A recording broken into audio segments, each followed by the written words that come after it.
नमस्कार, आप देख रहे हैं महुआ खबर और मैं हूं आपके साथ सचिन राठौर। आप देख रहे हैं हमारा न्यूज बुलेटिन, जिसमें हम आपको बताएंगे उत्तर प्रदेश और उत्तराखंड की अभी तक की तमाम बड़ी खबरें। तो आइए बढ़ते हैं खबरों की तरफ और शुरू करते हैं। ईरान के supreme leader Ayatollah Syed Ali Khamenei की कथित शहादत संबंधी खबरों के बीच रविवार 1 मार्च को इमामबाड़ा अशरफुनिशा खानम शेखपुर स्थित शिया जामा मस्जिद परिसर में एक शोक सभा का आयोजन किया गया। आपको बता दें कि कार्यक्रम में शिया और सुन्नी समुदाय के लोगों सहित बड़ी संख्या में स्थानीय नागरिकों ने भाग लिया। सभा को संबोधित करते हुए शिया जामा मस्जिद के पेश इमाम मौलाना शमशाद अब्बास ने कहा कि अयातुल्ला खामेनेई से जुड़ी खबरों ने विश्व भर के लोगों को भावुक कर दिया है। उन्होंने कहा कि अन्याय के खिलाफ आवाज उठाने वालों की संख्या इतिहास में हमेशा कम रही है, लेकिन उनका प्रभाव व्यापक होता था। उन्होंने करबला की घटना का उल्लेख करते हुए इसे संघर्ष और बलिदान की परंपरा से जोड़ा। कार्यक्रम के दौरान वक्ताओं ने अंतर्राष्ट्रीय परिस्थितियों पर भी अपने विचार रखे और शांति और इंसाफ की आवश्यकता पर ज्यादा जोर दिया गया। सभा के अंत में उपस्थित लोगों ने एकजुटता प्रकट करते हुए अपनी भावनाएं व्यक्त की। आयोजन शांतिपूर्ण ढंग से संपन्न कराया गया। आयातुल्ला खामेनेई की याद में मंगलवार को राजधानी लखनऊ में शिया और सुन्नी समुदाय की ओर से एक बड़ा जुलूस निकाला गया। जुलूस छोटे इमामबाड़े से शुरू होकर बड़े इमामबाड़े तक पहुंचा, जहां पर शोक सभा आयोजित की गई। इसी के साथ आपको बता दें कि प्रदर्शन के दौरान अमेरिका और इजराइल के खिलाफ नारेबाजी की गई और डोनाल्ड ट्रंप और बेंजामिन नेतन्याहू के पुतले फूंके गए। जुलूस में बड़ी संख्या में लोग शामिल हुए, जिसके बाद वहां चलते पुराना लखनऊ क्षेत्र छावनी में तब्दील नजर आया और किसी भी अप्रिय घटना को रोकने के लिए पुलिस प्रशासन पूरी तरीके से मुस्तैद दिखा। इसी के साथ आपको बता दें कि वहां पर इस्राइल और ईरान के बीच हालिया हमलों के मद्देनजर सुरक्षा व्यवस्था और ज्यादा कड़ी कर दी गई और एसीपी बाजार खाला वीरेंद्र विक्रम सिंह, थाना प्रभारी ताल कटोरा और साथ ही थाना प्रभारी साहिल दत्तगंज के साथ सड़क पर गश्त करते हुए दिखाई दिए। पश्चिमी जोन के पुलिस ने शांति व्यवस्था बनाए रखने के लिए चप्पे चप्पे पर नजर रखी और शाम करीब 8 बजे लोग इमामबाड़े में आयोजित शोक सभा के लिए रवाना हो गए। पूरे कार्यक्रम के दौरान पुलिस बल तैनात रहा और स्थिति शांतिपूर्ण बनी रही। स्वामी मुक्तेश्वरानंद सरस्वती ने वाराणसी से लखनऊ तक प्रस्तावित यात्रा का कार्यक्रम घोषित किया है। यात्रा 7 मार्च को वाराणसी से प्रारंभ होगी और विभिन्न जनपदों से होते हुए 11 मार्च को लखनऊ पहुंचेगी। घोषित कार्यक्रम के अनुसार स्वामी मुक्तेश्वरानंद जौनपुर, सुल्तानपुर, रायबरेली, उन्नाव और निमिषारणालय में सभा करेंगे और इनके साथ ही इन सभाओं में गौ संरक्षण और संबंधित मुद्दों पर वहां पर जन जागरण किया जाएगा। यात्रा का समापन 11 मार्च को लखनऊ स्थित कांशीराम स्मृति स्थल पर आयोजित एक बड़े कार्यक्रम के साथ किया जाएगा। स्वामी मुक्तेश्वरानंद ने मांग की कि गाय को राजमाता का दर्जा दिया जाए और साथ ही उन्होंने उत्तर प्रदेश में बीफ निर्यात पर पूरी तरीके से प्रतिबंध लगाने की भी मांग की है। उन्होंने कहा कि यहाँ कैसे संरक्षण किया जा रहा है और भारतीय संस्कृति और परंपरा से जुड़ा विषय बताया, इस पर व्यापक जन समर्थन जुटाया जाएगा। यात्रा को लेकर संबंधित जिलों में तैयारियां शुरू कर दी गई हैं। आयोजकों के अनुसार विभिन्न स्थानों पर बड़ी संख्या में लोगों के शामिल होने की संभावना भी जताई जा रही है। होली और ईद के त्योहारों को शांतिपूर्ण ढंग से संपन्न कराने के लिए मुरादाबाद पुलिस पूरी तरीके से एक्शन मोड में नजर आ रही है। रविवार को वरिष्ठ पुलिस अधीक्षक सतपाल अंतिल स्वयं सड़क पर उतरे और साथ ही शहर की सुरक्षा व्यवस्था का जायजा लिया।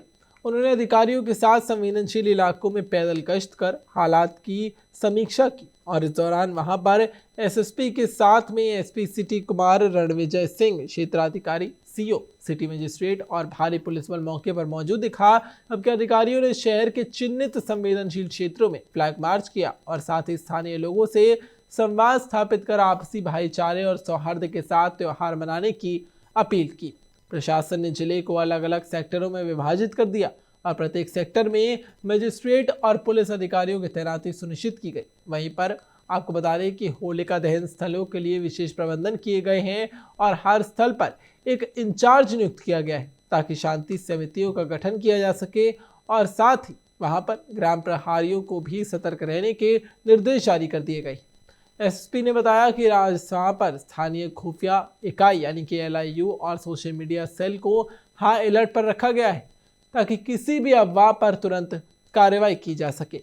देखिए, ये त्योहारों के दृष्टिगत जनपद में पुलिस हाई अलर्ट है और होलिका दहन और होली से संबंधित जितनी भी तैयारियां थी वो पुलिस और मजिस्ट्रेट्स के द्वारा की गई है।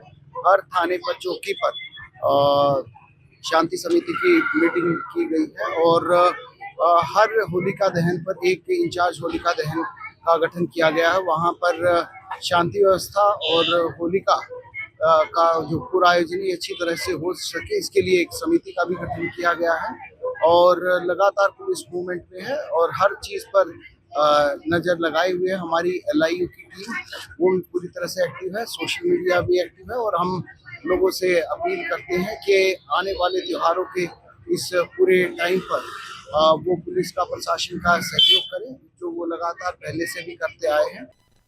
डुमरियागंज थाना क्षेत्र के हल्लौर कस्बे में उस समय भावनात्मक माहौल देखने को मिला जब खामेनेई के निधन की खबर पर शिया समुदाय के लोगों ने कैंडल मार्च निकाला। बच्चों से लेकर बुजुर्गों तक बड़ी संख्या में लोग इस मार्च में शामिल हुए और साथ ही दिवंगत नेता को श्रद्धांजलि अर्पित की गई।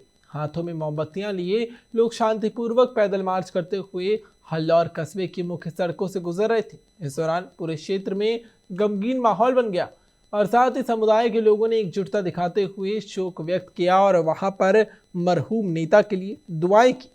जुलूस हल्लौर कस्बे से होते हुए ऐतिहासिक बड़ा इमामबाड़ा परिसर तक पहुंचा, जहां पर सामूहिक रूप से श्रद्धांजलि सभा आयोजित की गई। यहां पर वक्ताओं ने उनके जीवन और योगदान को याद किया और कार्यक्रम के दौरान लोगों ने शांति और सौहार्द बनाए रखने का संदेश भी दिया। स्थानीय स्तर पर पूरी व्यवस्था शांतिपूर्ण रही और बड़ी संख्या में मौजूद लोगों ने अनुशासन का परिचय भी दिया। बहराइच नगर निगम में आगामी होली त्योहार को ध्यान में रखते हुए नागरिकों के लिए विशेष प्रबंध करने की घोषणा करती है। 2 मार्च से 4 मार्च तक शहरवासियों को 24 घंटे वाटर सप्लाई उपलब्ध कराने का निर्णय ले लिया गया है। इस दौरान नगर पालिका के कर्मचारी 2 शिफ्ट में काम करेंगे ताकि पानी की आपूर्ति पूरी की जा सके और किसी प्रकार की रुकावट न आए। प्रशासन ने जल आपूर्ति व्यवस्था को लेकर पूरी तैयारी कर ली है और पाइपलाइन, टैंक और अन्य जल स्रोतों की स्थिति का निरीक्षण किया गया है। नगर निगम अधिकारियों ने सुनिश्चित किया कि शहर के सभी क्षेत्रों में लगातार पानी उपलब्ध रहे और किसी भी प्रकार की आपूर्ति में बाधा न आए। नगर पालिका के कर्मचारियों को 2 शिफ्ट में काम करने के निर्देश दिए गए हैं और इसके अलावा नागरिकों से भी अनुरोध किया गया कि वो पानी का विवेकपूर्ण उपयोग करें ताकि सभी तक समान रूप से पानी पहुंचे। बहराइच के EO प्रमिता सिंह ने वहां पर आदेश जारी कर बताया कि ये व्यवस्था विशेष रूप से होली के दौरान शहरवासियों की सुविधा और त्योहार को सुरक्षित और सुचारू रूप से मनाने के लिए की जा रही है। प्रशासन ने यह भी कहा कि किसी भी आपात स्थिति के लिए अब जल आपूर्ति की मॉनिटरिंग लगातार की जाएगी।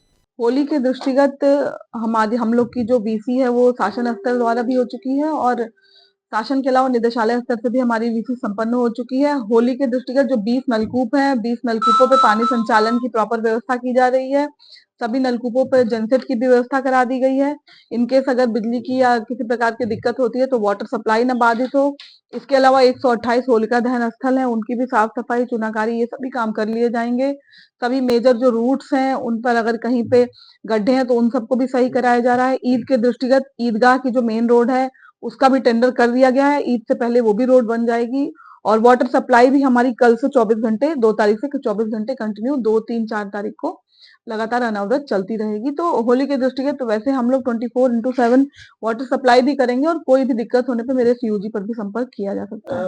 बलिया में सिकंदरपुर तहसील के कठौड़ा गांव में होली के 3 दिनों के दौरान बिजली आपूर्ति बाधित होने से ग्रामीण परेशान हो गए हैं और बच्चों को मोमबत्ती के सहारे पढ़ाई करनी पड़ रही है और त्योहार के बीच घर घर अंधेरा पसर गया है। आपको बता दें, गांव वासियों ने रविवार को पावर हाउस सिकंदरपुर पहुंचकर जोरदार प्रदर्शन किया और उसके बाद विभागीय अधिकारियों पर लापरवाही का आरोप लगाया गया।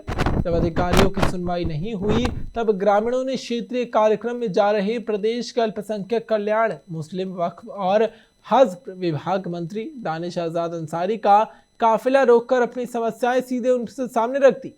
ग्रामीणों ने ये बताया कि पुराने 100 किलोवाट ट्रांसफार्मर का कनेक्शन काट दिया गया है और नया 250 किलोवाट ट्रांसफार्मर 4 माह पहले मिला है। अब इस पर अभी तक स्थापित नहीं किया गया। मंत्री ने जांच कर शीघ्र बिजली बहाल करने और लापरवाही पर कार्रवाई का भरोसा दिलाया। ग्रामीणों ने चेतावनी दी कि समाधान नहीं होने पर आंदोलन फिर शुरू किया जाएगा। बहराइच जिले में होली के मद्देनजर सुरक्षा को लेकर प्रशासन ने कड़ा अलर्ट जारी कर दिया है। जनपद में सुबह से ही अब सायरन की आवाज से माहौल गूंज उठा। पुलिस और प्रशासन ने बड़े पैमाने पर फ्लैग मार्च निकाला ताकि नागरिकों में सुरक्षा का एहसास हो सके और शरारती तत्वों को रोका जा सके। फ्लैग मार्च की शुरुआत डीएम चौराहे से की गई और ये शहर के विभिन्न इलाकों में पहुंचा। मार्च के दौरान भारी संख्या में पुलिस बल, प्रशासनिक अधिकारी और नगर निगम कर्मचारी मौजूद रहे। इस मौके पर सिटी मजिस्ट्रेट राजेश प्रसाद, एसडीएम सदर आलोक प्रसाद, ईओ बहराइच प्रतिमा प्रमिता सिंह और साथ ही नगर कोतवाल प्रदीप सिंह ने वहां पर अध्यक्षता की और साथ ही फ्लैग मार्च का समापन शहर की प्रमुख पानी टंकी पर किया गया। अधिकारियों ने नागरिकों से अपील की कि वो आपसी भाईचारे और सौहार्द के साथ त्योहार मनाएं और शरारती तत्वों को चेतावनी दी कि किसी भी प्रकार की अव्यवस्था बर्दाश्त नहीं की जाएगी। प्रशासन ने कहा कि होली के दौरान हर संवेदनशील क्षेत्र में नजर रखी जाएगी और नागरिकों और दुकानदारों से भी अनुरोध किया गया कि वो सुरक्षा नियमों का पालन करते रहें और पुलिस और प्रशासन के निर्देशों का पालन करें। ये फ्लैग मार्च शहरवासियों को सुरक्षित और शांतिपूर्ण त्योहार मनाने का संदेश देने के लिए आयोजित किया गया। अधिकारी महोदय एवं पुलिस अधीक्षक महोदय के निर्देश में जो आगामी होली का त्यौहार है और रमजान का त्यौहार है, इसको देखते हुए ये एरिया डोमिनेशन का कार्यक्रम किया जा रहा है तथा आम जनता से अपील की जा रही है कि होली की त्यौहार बड़े सौहार्दपूर्वक मनाए, किसी भी अफवाहों पर ध्यान न दे। अगर कोई भी अफवाह उठती है तो स्थानीय पुलिस प्रशासन से सहयोग प्राप्त कर सकते हैं। सभी पुलिस प्रशासन और स्थानीय प्रशासन उनके सहयोग के लिए हमेशा तत्पर है। खबरों का सिलसिला यूं ही जारी रहेगा, लेकिन अभी के लिए इतना ही। देखते रहिए महुआ खबर।